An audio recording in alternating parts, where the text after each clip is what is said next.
It's Friday. How's it going, everyone? Larry here with the Farmstead Way. I just got home from work, just fed the animals, so if you hear crazy chickens and a hog in the background, that's why. So, like I said, crazy week, enjoying a nub Maduro, and I've got some Woodford Double Oaked.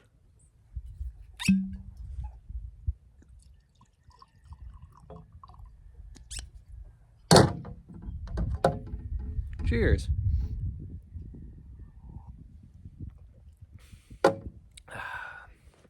So, today I want to talk about something that's been on my mind.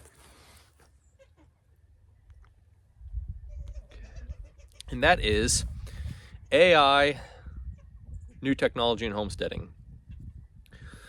I've been recently using an AI app to come up with workouts, and it's been really cool. One of my biggest hangups with a lot of workouts as of late has been trying to come up with ideas. So it's cool to just go on this chat GTP, whatever the heck it's called. Type in what equipment I have, what I want to do, and be able to come up with a whole workout. And it's been sweet, but I don't know how to feel about it still.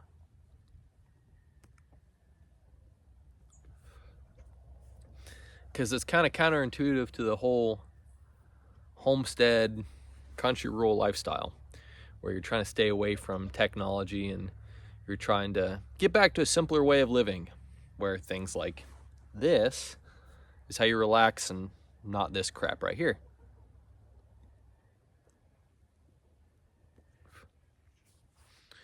So where does AI fall in this new day and age, especially on a homestead in the country? So here's what AI has been good for, and what I think it's really good for. AI does not have a soul. It cannot create in and of itself. It can only do what you tell it to, just like a computer. What is a computer? And it can only take information that already exists and compile it in a uniform way. Now, on a homestead, like what we have here, that can be extremely useful. You can use it for planting gardens, for asking it detailed questions about certain types of plants and animals, keeping a certain schedule, because on a homestead it's very seasonally driven, and if you don't stay on top of your things you need to do when certain times of the year come, then you can be screwed. Planning, doing things like what I do, because I'm also very into fitness, it can be a good tool for organizing and take a lot of the more mentally taxing parts of homesteading, whether it's canning, whether it's all this stuff. I mean, and technology is being used more and more by farmers and country folk all the time. Not saying that country folk are some sort of weird, abstract set of people that are totally removed from society, but you see it more and more and more. You see combines that are being run by GPS. You see more organization being done on computers and through apps. And then obviously, things like YouTube, where instead of knowledge being passed down from generation to generation, it's being passed down through YouTube, which is not necessarily a bad thing, because like in my case, like I've said, I wasn't raised doing the whole homesteading thing. But there's other people that were, and they were able to share that knowledge and that wisdom through technology. But I've really been wondering where it's going to go on with this AI stuff.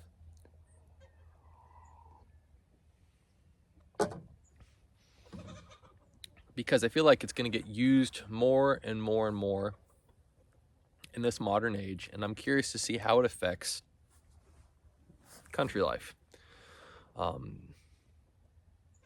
In one way, it's good, like I said. On the other way, I'm just curious on how it's going to negatively affect people's ability to be intuitive and create things. It's going to eliminate, I feel like, mankind's ability to learn from experience, to be creative, to innovate, to come up with their own ways of doing things. And that's just with technology in general. And instead of a mechanic or instead of a farmer or instead of a homesteader saying, well, I learned, we made this mistake and we learned from it and didn't do it again.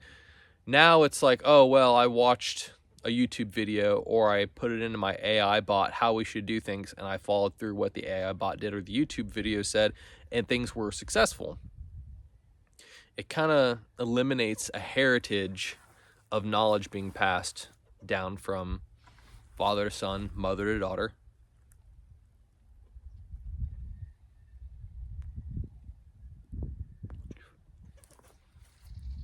So I'm trying to figure out what's going to go on with it. On one ways, I think it's going to be extremely helpful for people like homesteaders. Like I said, there's a lot to keep track of. There's a lot of planning that needs to go into stuff. So if you could just type in a bunch of information into an AI bot, or if you're trying to figure out a layout or a plot for something, it's cool to have that instant feedback and be like, oh, okay, we'll just do that. And you can instantly see something, whether it's an image or whether it's a spreadsheet, whether it's a list, whether it's charts and graphs, all that fun stuff. Like I said, on the other hand, it's going to be interesting to see how negatively it's going to affect homesteads and I think the world. Something I've been thinking about is, and this is kind of like off the homesteading route, but kind of going down another rabbit hole, I really think that AI is going to kill the adult film industry. Because, I guess, which is a good thing and a bad thing. Good thing is, if it does, then we won't have all these poor young girls getting sucked into the adult film industry trying to make fast cash, and hopefully we can spare young people from falling into that lifestyle. On the other hand, especially if you are of a Christian mindset like I am, it is going to allow things to be manifest into the physical world that only pops into your head. So instead of people getting online and searching up every fantasy they find and trying to match it up best with pops in the head, all they have to do is literally type in whatever they're thinking, and this AI bot is going to create 20 minutes of sinful video that caters to every temptation that you're suffering from.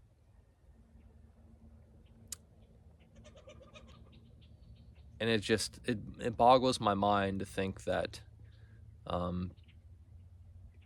certain things will have that sort of power over people.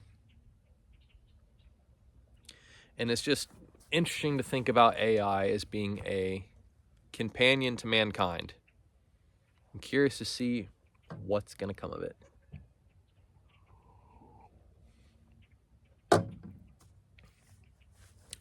As mankind delves farther and farther into the technological age, I'm curious what's going to happen to the rural way of life. We've already got, smartphones, technology, and I'm very envious of the day or of the time gone by where people did work on the farm. They heard the dinner bell ring, they went inside, then they sat after dinner, they sat around a fire and talked. We have a couple of children's versions of the Laura Ingalls Little House on the Prairie books.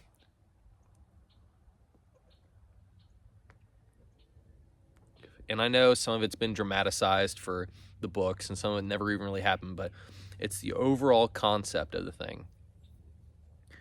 Almanzo in Little Farmer Boy does all his farm chores, goes inside, has a sit-down dinner with his family where there's no distractions. And then afterwards, they all sit around the fire. His brother Royal pops popcorn over the fire. His dad brings up a pan of apples and cider from the cellar, and they just sit and talk. Father's sitting there whittling. One of the girls is sewing, and they just talk. But what happens when we stop talking to each other, when we start talking to these AI bots? These people that are, or not people, these machines that are acting like humans. People are talking about AI girlfriends and AI friends, and what happens when it gets to the point where people stop praying and asking the Lord for wisdom and they ask the AI bot for wisdom? It's going to be wild. And it's always interesting, like I said before, to see how technology integrates itself in a rural lifestyle. Because out here, you don't really see all the technology. And, will you someday? Are there going to be smart farms? Is there going to be a dude sitting in the house and everything's automated? Combines are automated, automatic chicken doors, automatic feeders.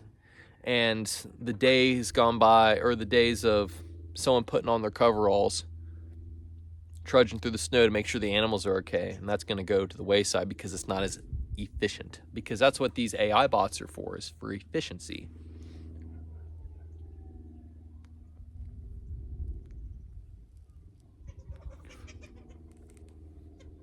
So I'm curious to see what's going to happen.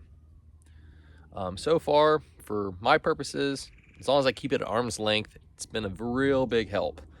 Like I says, for all the workout stuff, it's helped me to get things done better. Even for YouTube videos. Like I said, I typed into an AI bot different pros and cons for, I typed in, I want to do a video on AI and homesteading. What should I do? And it gave me pros and cons, and it gave me a whole list of ideas. I still don't know how to think about that, or how I should feel about that. It's a little scary because instead of me sitting down and thinking up all these ideas, I just did what the robot told me to do.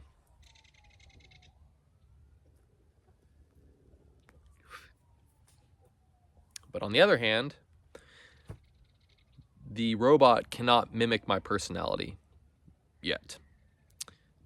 Charisma and charm and unique style.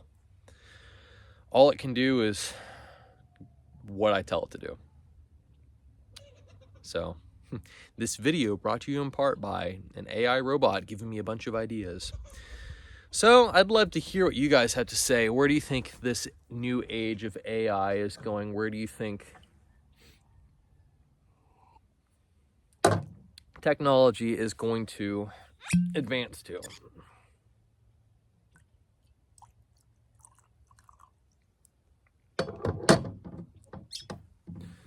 Curious to see what happens. So here on the homestead, things are just kind of chill. I haven't made a lot of project videos because in winter out here, everything just kind of chills and slows down. The only real projects I've been doing right now is chores. It's just been feeding the animals. We've got some tiller radishes in the garden. If you're still sticking around for this video, I'll come show you. So over there, all them shrubby bits, that's tiller radish, which is going to help us break up the soil for planting for spring. Boop. So that should be good. And I got a couple other video projects in the works. Like I said, it's just sucks when it gets dark at 5 o'clock and you work all day and you've got kids and stuff.